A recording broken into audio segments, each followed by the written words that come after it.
ఆంధ్రప్రదేశ్ రాజకీయాల్లో అత్యంత చైతన్యవంతమైన ఓటు బ్యాంకును ప్రభావితం చేయగల సామర్థ్యం ఉన్న ఉద్యోగలోకం మళ్లీ పోరుబాటుకు సిద్ధమవుతుంది.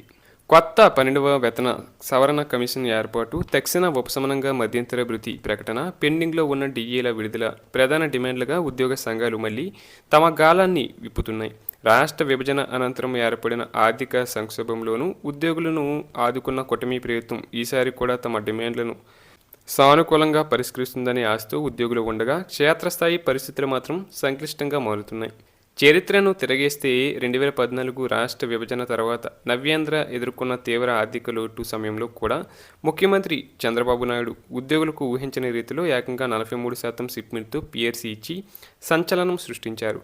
ఆ తర్వాత 2019 ఎన్నికలకు ముందు ఉద్యోగులు అసంతృప్తిని నివారించేందుకు 11వ పిఆర్సీ కమిషన్ను నియమించడంతో పాటు తాత్కాలికంగా ఐఆర్ను కూడా ప్రకటించారు. అయితే 2019లో అధికారంలోకి వచ్చిన వైఎస్ జగన్మోహన్ రెడ్డి ప్రభుత్వం తొలుత 27% ఐఆర్ ప్రకటించినప్పటికీ పిఆర్సీ ఇచ్చేసరికి కేవలం 23% షిప్మెంటే పరిమితం చేయడం ఉద్యోగులలో తీవ్ర ఆగ్రహానికి దారితీసింది.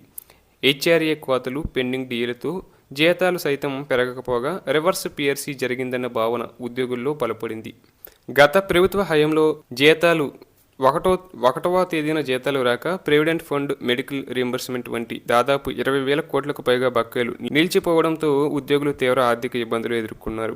ఆ అసంతృప్తి 2024 అసెంబ్లీ ఎన్నికల్లో వైఎస్ఆర్సీపీ ఓటమికి టీడీపీ కూటమి ఘన విజయానికి ప్రధాన కారణాల్లో ఒకటిగా నిలిచింది. దీంతో చంద్రబాబు నాయుడు నేతృత్వంలోని ఎన్డీఏ కూటమి అధికారంలోకి రాగానే తమ సమస్యలన్నీ తీరుతాయని, కొత్త పీఆర్సీ వేసి ఐఆర్ ప్రకటిస్తారని ఉద్యోగులు భారీగా ఆశలు పెట్టుకున్నారు. ప్రస్తుతం ఆర్థిక మంత్రి పయ్యవుల కేశవ్ ఉద్యోగ సంఘాల ప్రతినిధులతో నిరంతరం సుదీర్ఘ చర్చలు జరుపుతూ గత ప్రభుత్వం తమపై మోపున 30,000 కోట్లకు పైగా ఉద్యోగుల బకాయిల భారాన్ని ఒక్కొక్కటిగా తీరుస్తున్నామని వివరిస్తున్నారు. దాదాపు 15,000 కోట్లకు పైగా నిధులను ఇప్పటికే ఉద్యోగుల బకాయిలకు, డిఏలకు విడుదల చేశామని ప్రభుత్వ గణాంకాలతో సహా చెబుతుంది.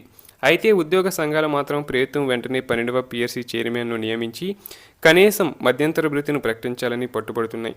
ఆర్థికంగా తీవ్ర క్లిష్ట పరిస్థితుల్లో ఉన్న రాష్ట్ర బడ్జెట్ను పరిగణలోకి తీసుకుంటే తక్షణమే భారీ షిప్మెంట్తో కూడిన పీఆర్సీని అమలు చేయడం చంద్రబాబు ప్రభుత్వానికి అతిపెద్ద సవాలుగా మారింది. ఫలితంగా ప్రభుత్వం ప్రస్తుతం బొజ్జగింపుల వ్యూహాన్ని అవలంబిస్తుంది.